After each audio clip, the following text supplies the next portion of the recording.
আপনাকে স্বাগত জানাই।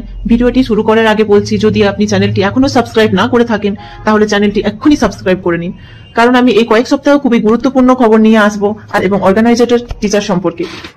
এই কয়েকটা মাস বা কয়েক সপ্তাহ কিন্তু খুব গুরুত্বপূর্ণ, কারণ কিন্তু আপনারা এটাও জানেন সামনে কিন্তু বিধানসভা ভোট রয়েছে এবং আপার প্রাইমারি একটা নিয়োগের সম্ভাবনা রয়েছে এবং প্রাথমিকেরও একটা নিয়োগের সম্ভাবনা রয়েছে এবং সেটা কিন্তু বিশাল সংখ্যক নিয়োগের কিন্তু একটা সম্ভাবনা প্রবল রয়েছে। কারণ হচ্ছে 2026 সালে আপনারা সকলেই জানেন, এটা বলার কোনো অবকাশ রাখে না। কিন্তু যেটুকু খবর পাওয়া যাচ্ছে, প্রাথমিকে কিন্তু একটা নিয়োগ, প্রাথমিক এবং উচ্চ প্রাথমিক মিলে কিন্তু অনেকগুলো ভ্যাকেন্সি হতে পারে। এরপর সেই ভ্যাকেন্সি কোর্ট কেস পেন্ডিং থেকেও হতে পারে এবং ফ্রেশ ভ্যাকেন্সিও হতে পারে। এবার কোর্ট কেস পেন্ডিং বলতে কিন্তু অনেকগুলি রয়েছে, সেখানে কিন্তু সংগঠন শিক্ষকরা সবার প্রথমে চলে আসছে কোর্ট কেস পেন্ডিং। এরপর আরো অনেক রয়েছে বিভিন্ন কেস, আপনারা জানেন। এখন কেস আপনাদের প্রত্যেক দিনই খবর কাগজে আপনারা সকল কিছুই জানেন।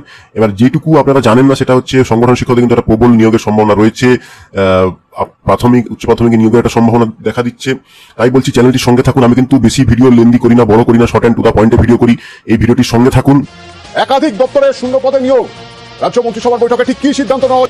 দেখো, রাজ্য মন্ত্রিসভার বৈঠকে একাধিক দপ্তরে বিপুল নিয়োগের সিদ্ধান্ত নেওয়া হয়েছে। প্রথমত মোট 632টি শূন্যপদ তৈরি করা হয়েছে, যার মধ্যে স্বাস্থ্য দপ্তরে সবথেকে বেশি নিয়োগ করা হয়েছে। আবাসন দপ্তর, আইন দপ্তরেও নিয়োগ হবে। স্বাস্থ্য দপ্তরের বিভিন্ন যে হাসপাতাল রয়েছে সেই হাসপাতালগুলিতেও পরিকাঠামো ঢেলে সাজানো হবে এবং তার জন্য একাধিক পদ তৈরি করা হয়েছে। আর রাজ্য মন্ত্রিসভার বৈঠকে তেমনটাই সিদ্ধান্ত নেওয়া হয়েছে বলে নবান্ন সূত্রে খবর। মোট 632টি শূন্যপদে নিয়োগের সিদ্ধান্ত নেওয়া হয়েছে আর রাজ্য মন্ত্রিসভার বৈঠক। ধন্যবাদ। স্বাস্থ্য দপ্তরে একাধিক নিয়োগ হবে, সবচেয়ে বেশি নিয়োগ হবে স্বাস্থ্য দপ্তরে।